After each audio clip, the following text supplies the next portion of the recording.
ঈদের নামাজ পড়ার সঠিক নিয়ম। ঈদের নামাজে যাওয়ার আগে অবশ্যই আমার এই ভিডিওটি দেখবেন, ইনশাআল্লাহ ঈদের নামাজ নিয়ে আপনার কোনো পেস লাগবে না।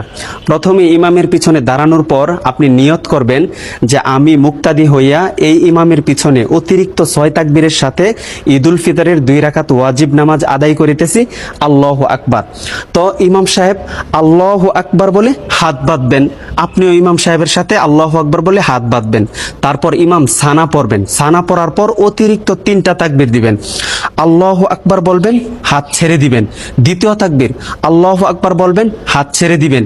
তৃতীয় তাকবীরের মাথায় আল্লাহু আকবার বলে হাত বেঁধে নেবেন। তারপরে ইমাম সাহেব সূরা ফাতিহা এবং অন্য আরো একটি সূরা মিলিয়ে রুকু সিজদা কমপ্লিট করে দ্বিতীয় রাকাতের জন্য দাঁড়াবেন।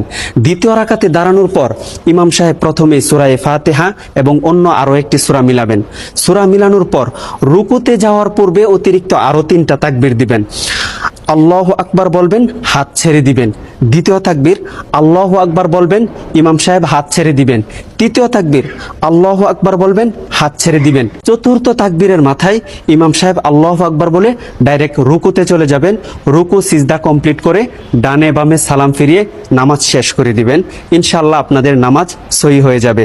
আর এই ভিডিওটি সর্বোচ্চ শেয়ার করে দিবেন যেন সকল মানুষ ঈদের নামাজটি শিখতে পারে ইনশাআল্লাহ।